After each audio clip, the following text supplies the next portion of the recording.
เอาเลยบัดนี้หม้อจ้อจั่นเข้ามาเลยถามก่อนตั้งแต่ได้ห่วมงานได้เฮ็ดได้ซอยสร้างนี่ได้อย่างนี้แล้วพอมีความรู้นี่บ่ได้ห่วยส่งคืนช่างว่าแต่ส่งคืนเบิดเลย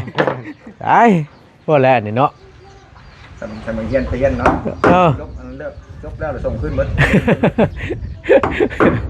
ช่างว่าแท้คือจะว่าเฮ็ดเฮือนกันแล้วเป็นลังฮะสิบ่จำหยังแน่บ่ว้า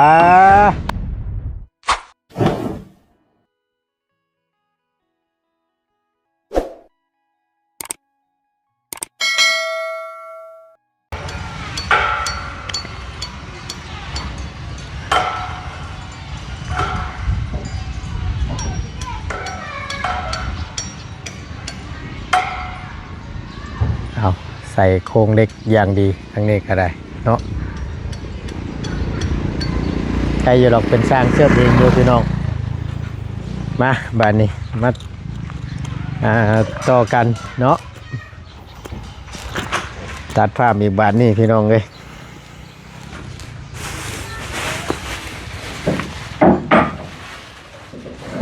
เรียบร้อยบานนี้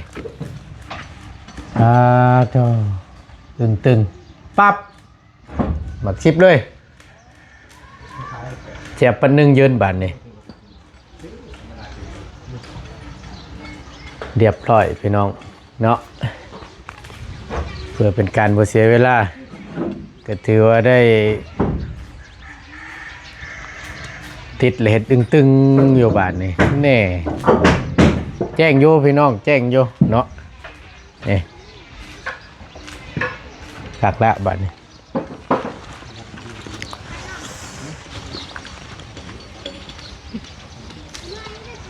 อ้าวมีแต่ว่า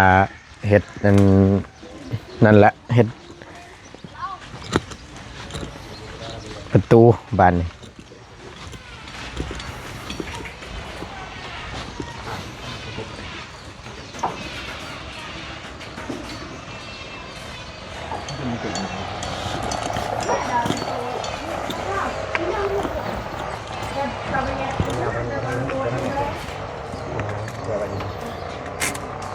เพิ่นเอิ้นยังนี่บูฮะอันนี้ได้ดูจากผู้ชายสบายดีสบายดีฮะผู้สร้างไงผู้สร้างอะไรไหมบดจับกี่เรื่องมันไปบ้างแม่นบ่โหสร้างว่าซั่นผู้สร้างสบายดีโดยสบายดีเอาเชิญได้เนาะแม่นสิใส่ก็ได้นะกาวว่าเพิ่นนั่นแหละสะดวกสบายนั่นแหละใส่รถไปล็อกกุญแจพี่น้อง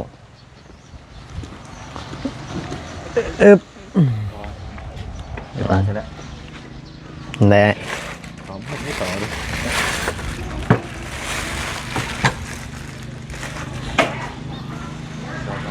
พออยู่บ่น็อตเนาะพอได้หันอยู่บ่ฮะน็อตชันเพิ่นบ่ยิ่งไปแล้วมันจะแหลกมันเป็นไรต่อบ่ก็จึงว่าซ้ำกันอยู่เนาะตัวลงหนวดชื่อหายหนวดขาวบ่ยาวกว่า2 เซนเมื่อไหร่เอาของเจ้าตะกี้ของเราเสร็จแล้วว่าอยากได้ยาวปัดยันว่ามันสิยาวโพดฉลอกว่ะก็ได้เอาซ้ำกันนั่นแหละว่ะ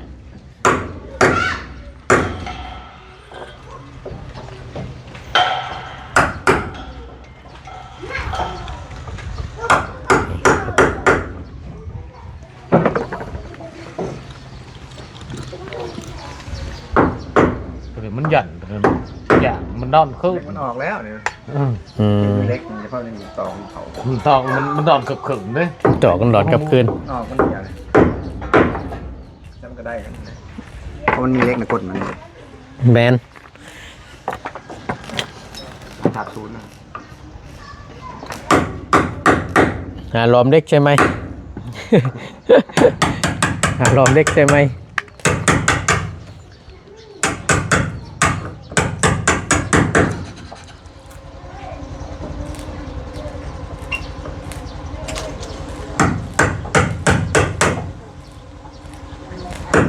เ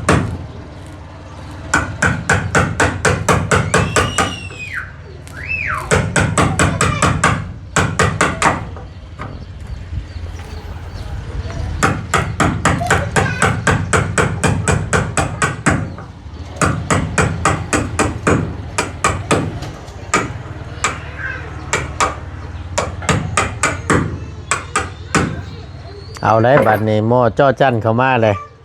ถามก่อนตั้งแต่ได้ห่วมงานได้เฮ็ดได้ซอยสร้างนี่ได้อย่างนี้แล้วพอมีความรู้นี่ บ่ได้เลย ห่วย ส่งคืน ช่างว่าแต่ส่งคืนเบิดเลยไอ้พวกแล้วนี่เนาะ สมัยเรียนเตียนเนาะ เออ ลบอันนั้นเลิกลบแล้วส่งคืนหมด ช่างว่าแท้คือจะว่าเฮ็ดเฮือนกันแล้วเป็นลัง เป็นลังบ่ได้ ฮะสิบ่จำหยังแน่บ่ว้าเป็นว่าก็ได้ เป็นคือใหม่น่ะได้ใหม่กบใหม่ตัวน่ะได้เยอะ กบไม้น่ะได้อยู่ แต่เม็ดมันบ่ฮู้เม็ด แต่รับเม็ดในบ่ฮู้ ยักเม็ดเท่านั้นเรื่อง บ่ฮู้เจ้าคือบ่เบิ่งเพิ่นยามเพิ่นเฮ็ดนี่นี่ลองมึงดูเอาเม็ดหนึงเอา จักรีมินนะบ่จัก บ่จักจักเส้นนี่บ่ แม่นบ่จักมันนั้นได้ โอ้ยต้องหาอาจารย์แล้วก่อนครับนี่บอกเพิ่นแหน่จักมินน่ะ แต่ว่าเม็ดนั่นพอฮู้อยู่บ่คำซั่นล่ะมาเบิ่งนี่น้ำเพิ่นนี่พี่เพิ่นแทกอยู่น่ะ ชีดมันน่ะนินมัน ไปเบิ่งนั่นไปจะได้จักได้เขาเม็ดแล้วฮู้แล้วเท่านั้นเม็ดเท่านี้เม็ดเดี๋ยวไปเบิ่งน้ำเพิ่นนั่นป้าแล้วเฮือนเป็นหลังนี่ยังว่าบ่ฮู้หยังสักอย่างอยู่บ่ใช่มันต้องมีนะจังนิกจักหน่อยบ่หน่อยก็ลายแล้วเฮาว่าบ่ลายก็หน่อยแล้ว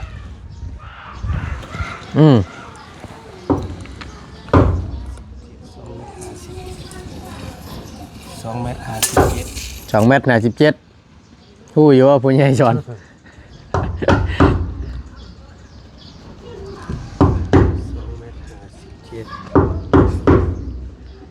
เมตร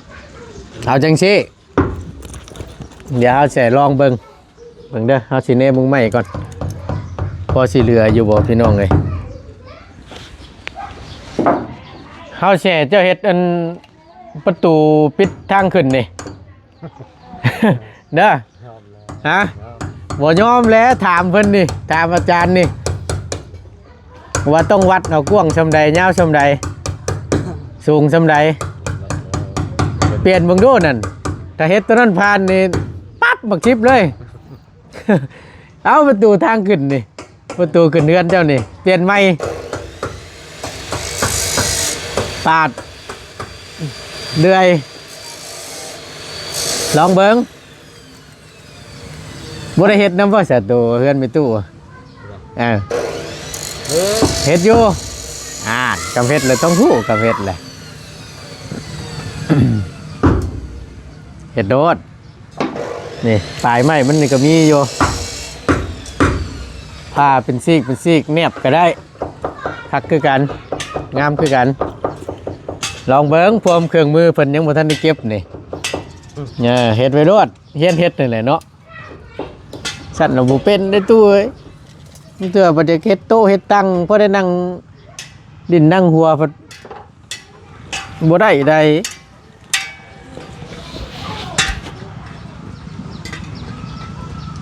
แบ่งครึ่งแน่เนาะ แบ่งครึ่งแน่น่ะ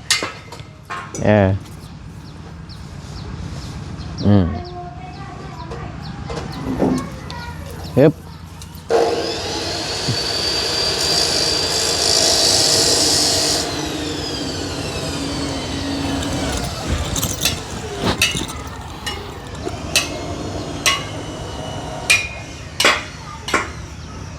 หน่อยหนึง แล้วก็หา20 เมตร 28ครึ่ง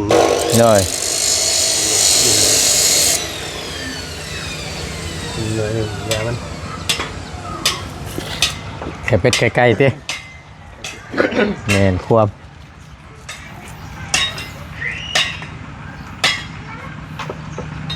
มันบ่ง่ายได้บ่ตูนเลย แนวมันแหละ บ่ง่าย อึ๊บมันบ่ง่ายเป็นบ่ บ่ง่ายได้บ่ตูน เหรอหัวสิได้อันวิชานี่ก็บ่ธรรมดาเด้เนาะ แม่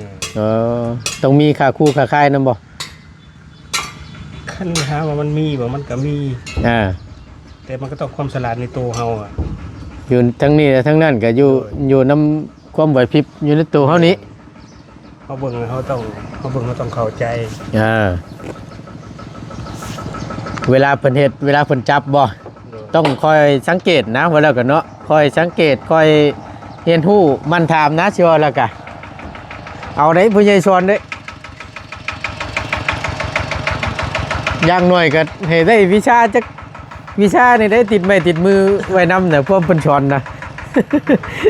บ่แม่นแล้วเลยเอากลับคืนไงบุญมีว่าบ่แม่นเด้ คืนวัดว่าซั่น โอ้ยเนาะนี่โอ้ลมหนาวอีกมื้อนี้ก็ได้ป๊าดตะ ใครแน่ ฮะ ใครแน่หนู ใครแน่บ่ บ้านนี่ใคร เมื่อวานนี่หนาวจัดเนาะ บ่ให้ โอ้ยเข้าไปบ้านน้าซ้ายเมื่อวานนี่ก็จังว่าบัดคาครับมาโดดจนมืดคักแน่ดีว่ะ เป็นนักชายบอล แม่นขี้พุ่นควันกุ้ม ง่ายเขาเนาะ บาดโตเก่าไกลเติบได้เอ้ย รัก ชิบปลายพุ่นบ่จัก ๆก็ทางนักชาย นะ ทางไหน เอาเข้าบ้านพ้นตาลนี่วังรักสถานีนี่ ไปคนละทางมากับบ้านนาลายนะ บรรณาลายคนละเส้นแม่นบรรณาลายนี่สิมาฟังทางนี้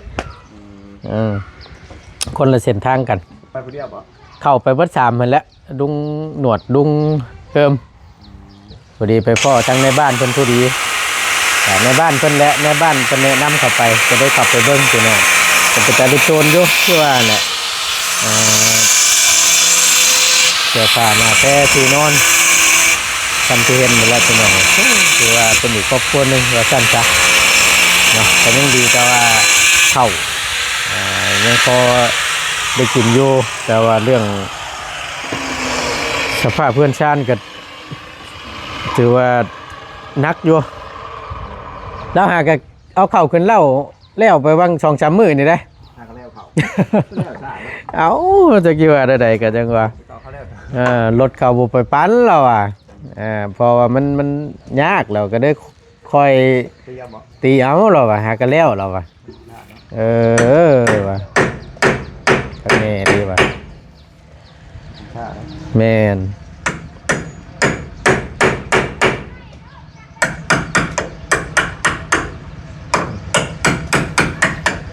เดี๋ยวเอาเครื่องดื่มมาให้ก่อนพี่น้องเอ้ย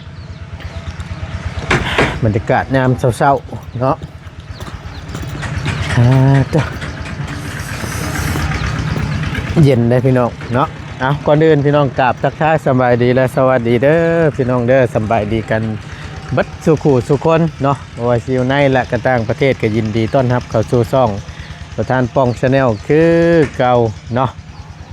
ในบ่ตุนเชียวอันนี้ไปให้ก่อนพอได้เป็นกินซื้อน้ำลืมมาอยู่เครื่องดื่มว่าซั่นซะพร้อมกับน้ำหวานเราให้เพิ่นนะ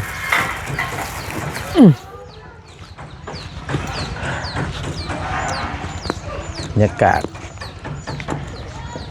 เย็นเยือกๆ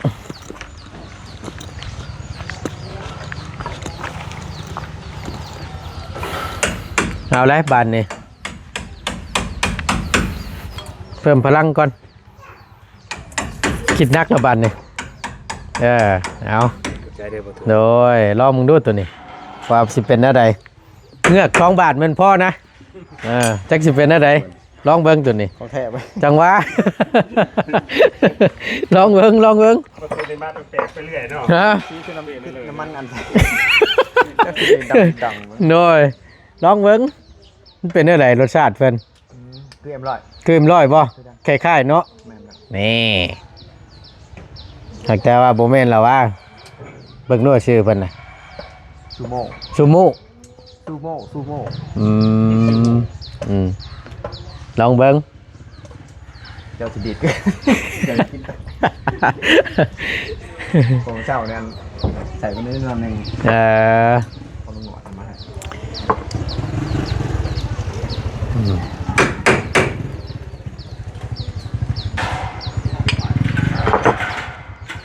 ชี้ได้เป็นท่าระเบิด ฮะ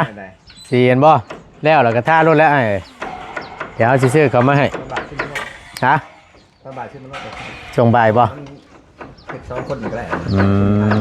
ประมาณจักบอง เจ้าปองไปได้นะ แต่ว่าเ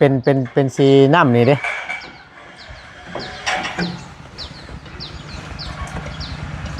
การทำท่า2 รอบ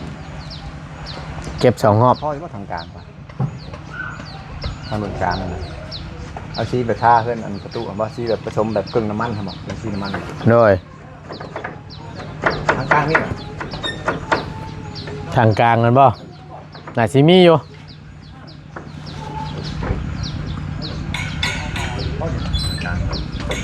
คือบริท่าเชื้อสีใหม่สีแต่ท่านี่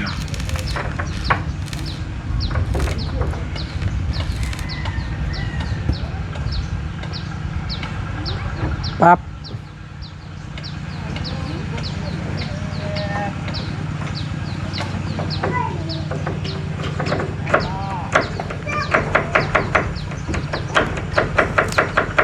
เป็นใหม่สียังไง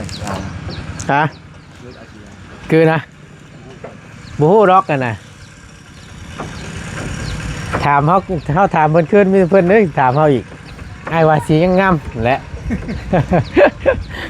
แล้วนั่นพยายามแบบน้ำตั้งคืนนี่เนาะ นะ นี่ตัวเองหมักแล้ว แม่น ยังก็ได้ สียังก็ได้ว่าสัน ทำได้แต่ประตูตัดสินใจ ยากแล้วคำเนี้ยนะสียังก็ได้นี่ ประตูตัดสินใจแล้วทำ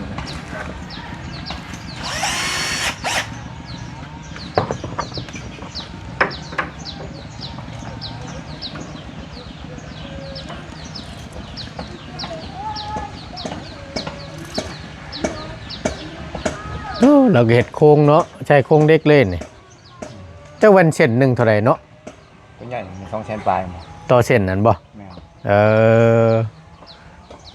2 แสนป้ายนี่เอา3 แสนก็ได้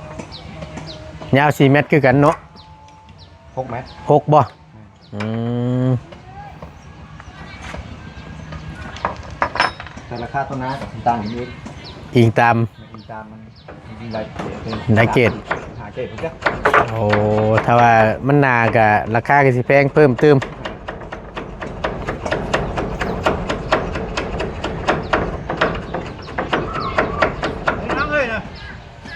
ระหว่างเด็กกับไม้นี่เจ้าว่าอันไหนเปลืองกว่า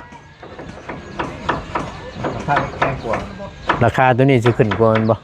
เออ แต่2 เท่าของเล็กเขาได้อัน ของไม้ ไม่2 เท่า2 เท่าของไม้ฉันจะทำเล็กอะไรดูราคามัน อืมชุดอยู่ได้สนเนาะ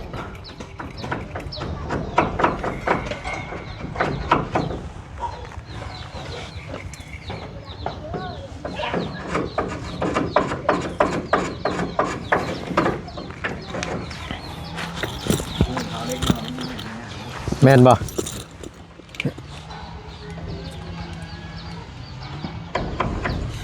เริ่มเบิดแหละคือว่าแล้วคู่มือนี่ ไม่กับไม่แต่ขึ้นไม่รวม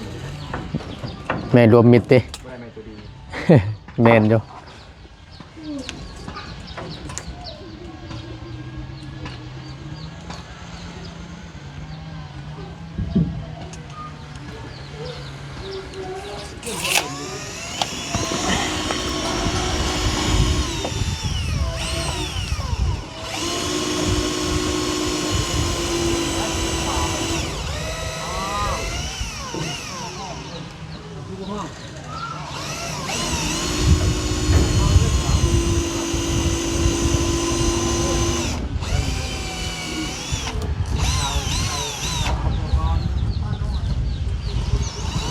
ผู้ใหญ่สอนบ่จักมินจักเส้นมันเนาะ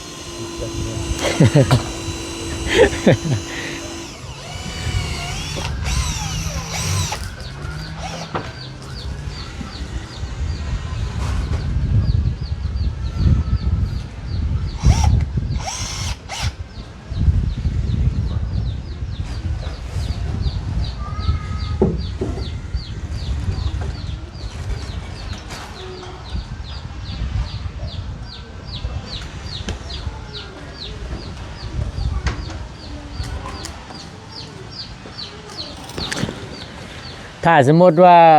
เป็นสีคือเฮาชื่อให้ถ้าเฮือนไม่ตู้นี่สีถังชำนั่นนี่ประมาณจักถังนี่ประมาณจักป่อง เอาทางน้อยบอก ถังใหญ่ชำมันเฮือนไม่ตู้อะนะที่เฮาชื่อให้เจ้าอะนะสองถังนี่พอปะ ทางเฮือนนี่ ฮะ ทางตลอด บ่นะอันสีอันปองกลมมันได้ประมาณนั้นแหละ เพื่อชำค้าเนี่ยบ่หาจีครั้งเงินน้อยๆนะบ่ ท่องตัวน้อย บ่ เก้ยในความใหญ่เพิ่นจำนี่ หาสองบ่2-3ถัง บ่คำว่าเป็นสีตัวนั้นน่ะนะถ้าว่าสีอันสีน้ำนี่ประมาณคำว่าทางกลางประมาณถังหนึงบ่ แล้วสิได้บ่ได้มันต้องบ่พร้อมในแต่มันคือในมันโครงการนั่นน่ะทำไป ถ้าว่า2ถังนี่สิว่าผู้ดีบ่จักเนาะ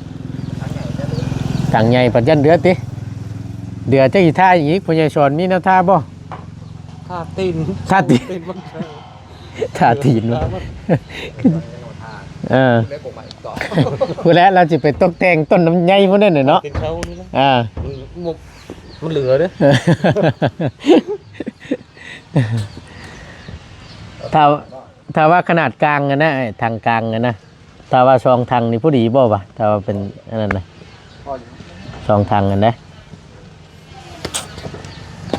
เดี๋ยวจะได้หากำมาไว้ให้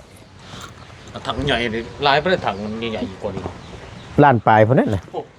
ตัวน้อยเลยครับ ตัวน้อยเนี่ยบ่ฮู้ว่ามันเท่าไหร่เพราะว่าเราบ่เคยซื้อเกลือถังไปซื้อน่ะ เจ้าหาผม สิประมาณนั้นเหรอวะ เดี๋ยว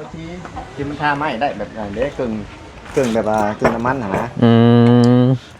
เดี๋ยวตำรวจว่าสื่อมาจะทาปัดลมมันทาปัดลมได้กับทานั่นได้นะ แต่เราชี้น้ำมาทาชี้ไม้กับกระเบื้องปันได้เห็นไหม กึ่งน้ำมัน มันทาได้ช่องแบบนะ โดยเอาเดี๋ยวสิถามเบิ่งให้ บัตรชื่อครับบัตรเจอ ฮะโดย จะเป็นแสงหน้าใหม่เชื่อไหม ยาม ตู้ก็ยังไปดูด้วยแต่ว่าโบนัสให้ตันโบนัส โดยใครอยู่หรอกเขาได้ยึดฉากมันไว้อยู่เด้เด็กฉากยึดไว้นำอยู่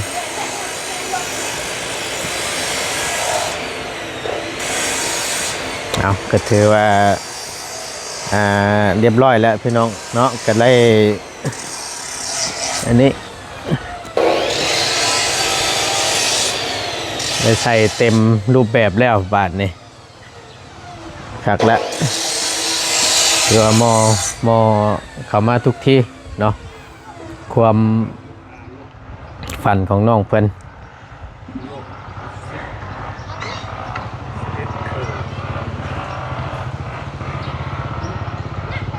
ก็ดีอกดีใจทางบ่ตูนก็ได้ถือว่าได้ทำความฝันของน้องเพิ่นให้ใกล้จะสำเร็จว่าสั้นซะเนาะบ่ตูนก็ดีใจแต่ก่อนอื่นก็ต้องขอบคุณผู้ใหญ่ใจดีเปิดทุกท่านนั่นแหละพี่น้องเอ้ยเนาะที่คอยช่วยเหลือน้องเพิ่นโดยตลอดมาเนาะคนละนิดคนละหน่อยคนละ5คนละ10จะได้มาฮอดชูมือนี้หรือว่าได้ตั้งแบบที่ก็ขอบคุณในไลน์เนาะอยู่ดีมีแห้งพี่น้องเอ้ยเอาพบเจอกันคลิปหน้าเด้อพี่น้องเด้อสำหรับคลิปนี้ว่าตุนจะได้ขอลำลาแล้วจะได้เตรียมออกไปซื้อทางซีให้อ้ายแล้วก่อนเนาะเพราะว่าเพิ่นแล้วเฮ็ดประตูนี่ก็แม่นสิได้โตใส่ตัวนั้นเลยละบ้านนี้จังไดก็พบเจอกันเนาะรอเบิ่งรอชมนํกันพี่น้องเอ้ยว่าสิเป็นจังไดเนาะขอบคุณในไลน์อยู่ดีมีแห้งเด้อพี่น้องเด้อสำหรับคลิปนี้ว่าตุนลาแล้วสบายดีเด้อ